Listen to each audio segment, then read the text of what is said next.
The Law of Life by Jack London. Old Koskoosh listened greedily.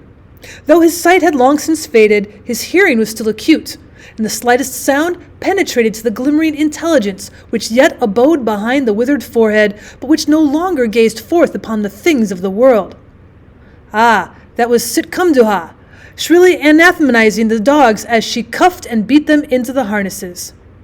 Sitcumduha was his daughter's daughter, but she was too busy to waste a thought upon her broken grandfather, sitting alone there in the snow, forlorn and helpless. Camp must be broken. The long trail waited while the short day refused to linger. Life called her, and the duties of life, not death. And he was very close to death now.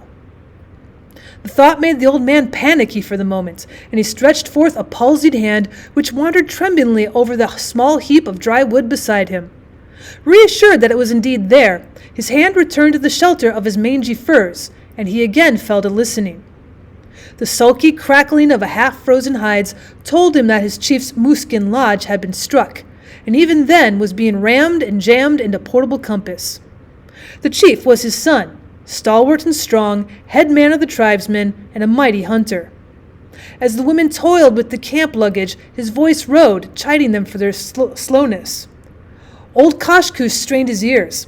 It was the last time he would hear that voice. There went Geehow's lodge, and Tuscan's. 7, 8, 9. Only the shamans could still be standing. There, they were at work upon it now. He could hear the shaman grunt as he piled it on the sled. A child whimpered, and a woman soothed it with soft, crooning gutturals.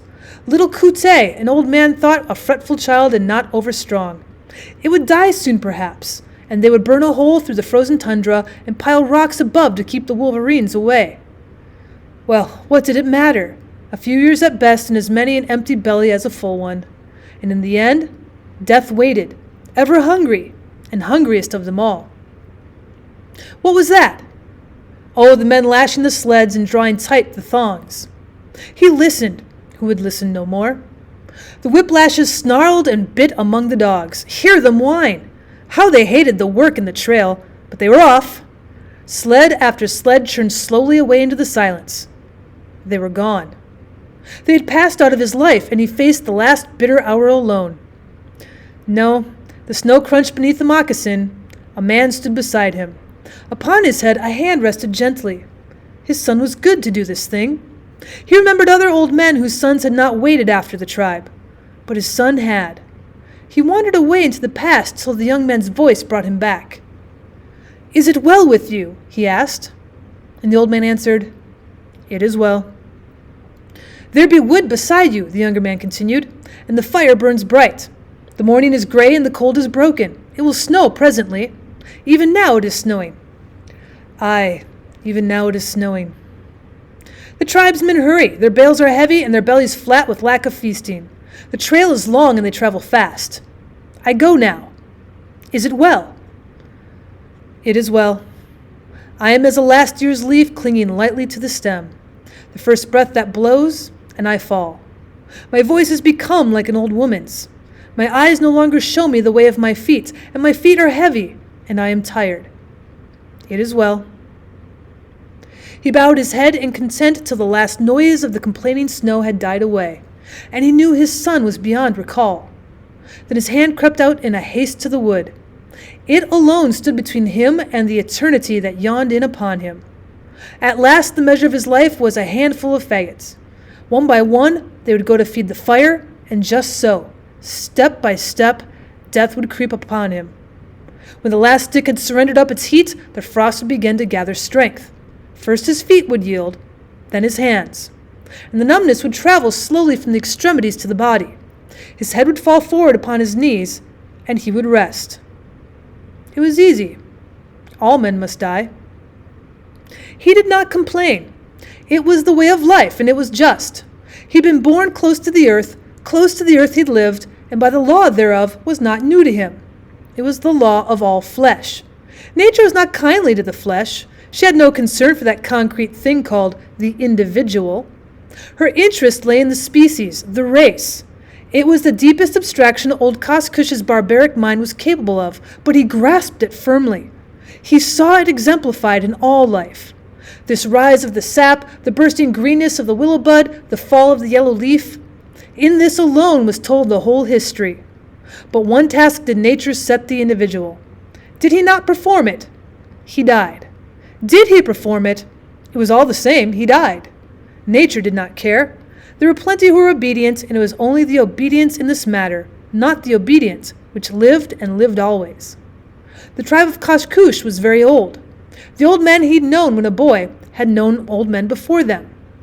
Therefore it was true that the tribe lived, that it stood for the obedience of all of its members, way down into the forgotten past, whose very resting places were unremembered.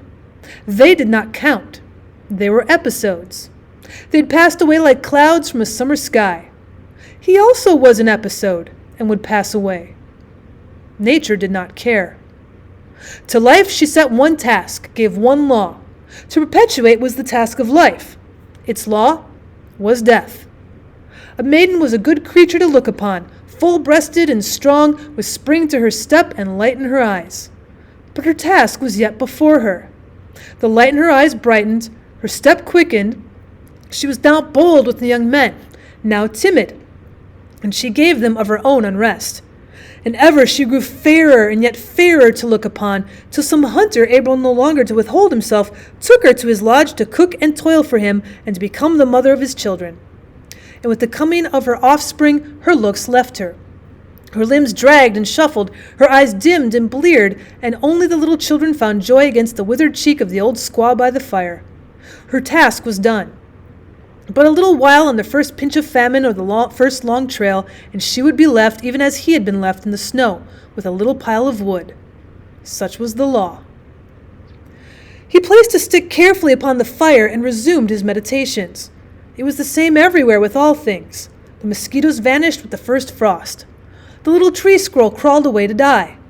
When age settled upon the rabbit, it became slow and heavy, and could no longer outfoot its enemies. Even the big bald face grew clumsy and blind and quarrelsome, in the end to be dragged down by a handful of yelping huskies. He remembered how he had abandoned his own father on an upper reach of the Klondike one winter, the winter before the missionary came with his talk books and his box of medicines. Many a time had Koshkush smacked his lips over the recollection of that box, though now his mouth refused to moisten. The painkiller had been especially good. But the missionary was a bother after all, for he brought no meat into the camp, and he ate heartily, and the hunters grumbled. But he chilled his lungs on the divide at the Mayo, and the dogs afterwards nosed the stones away and fought over his bones. Koshkush placed another stick on the fire and harked back deeper into the past. There was the time of the great famine, when the old men crouched empty-bellied to the fire and let fall from their lips dim traditions of the ancient day, when the Yukon ran wide open for 3 winters, and then lay frozen for 3 summers. He had lost his mother in that famine. In the summer the salmon run had failed, and the tribe looked forward to the winter and the coming of the caribou. Then the winter came, but with it there were no caribou. Never had the like been known, not even in the lives of the old men. But the caribou did not come, and it was the 7th year, and the rabbits had not replenished, and the dogs were naught but bundles of bones. And through the long darkness the children wailed and died, and the women and the old men, and not 1 in 10 of the tribe lived to meet the sun when it came back in the spring. That was a famine. But he'd seen times of plenty, too, when the meat spoiled on their hands, and the dogs were fat and worthless with overeating, times when they let the game go unkilled, and the women were fertile, and the lodges were cluttered with sprawling men-children and women-children. Then it was the men became high-stomached and revived ancient quarrels and crossed the divides to the south to kill the Pellies, and to the west that they might sit by the dead fires of the Tananas. He remembered when a boy, during the time of plenty, when he saw a moose pulled down by the wolves. Zingha lay with him in the snow and watched. Zingha, who later became the craftiest of hunters, and who in the end fell through an air hole in the Yukon. They found him a month afterwards, just as he'd crawled halfway out and frozen stiff to the ice. But the moose. Zingha and he had gone out that day to play at hunting after the manner of their fathers. On the bed of the creek they struck the fresh track of a moose, and with it the tracks of many wolves. An old one, Zingha, who was quicker at reading the signs, said, an old one who could not keep up with the herd. The wolves have cut him out from his brothers, and they will never leave him. And it was so. It was their way. By day and by night, never resting, snarling on his heels, snapping at his nose, they would stay by him till the end. How Xingha and he had felt the bloodlust quicken. The finish would be a sight to see. Eager-footed they took to the trail, and even he, Kaskush, slow of sight and an unversed tracker, could have followed it blind, it was so wide. Hot were they on the heels of the chase, reading the grim tragedy, fresh written at every step. Now they came to where the moose had made a stand. Thrice the length of a grown man's body in every direction had the snow been stamped about and up-tossed. In the midst were the deep impressions of a splay-hoofed game, and all about, everywhere, were the lighter footmarks of the wolves. Some, while their brothers harried the kill, had lain to one side and rested. The full-stretched impress of their bodies in the snow was as perfect as though made the moment before. One wolf had been caught in a wild lunge of the maddened victim and trampled to death. A few bones, well picked, bore witness. Again they ceased the uplift of their snowshoes at a second stand. Here the great animal had fought desperately. Twice had he been dragged down, as the snow attested, and twice he'd shaken his assailants clear and gained footing once more. He'd done his task long since, but none the less was life dear to him. Xingha said it was a strange thing, a moose once down to get free again, but this one certainly had. The shaman would see signs and wonders in this when they told him. And yet again they come to where the moose had made to mount the bank and gain the timber. But his foes had laid on him from behind till he reared and fell back upon them, crushing two deep into the snow. It was plain the kill was at hand, for their brothers had left them untouched. 2 more stands were hurried past, brief in time length and very close together.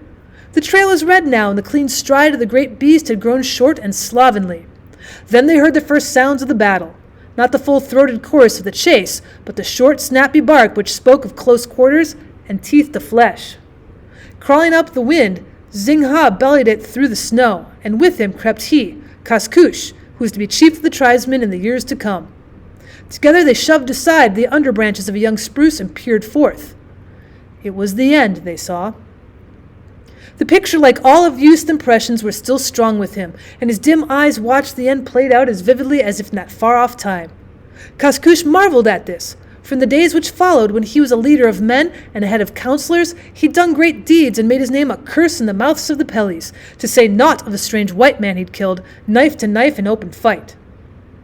For long he pondered on the days of his youth, till the fire died down and the frost bit deeper.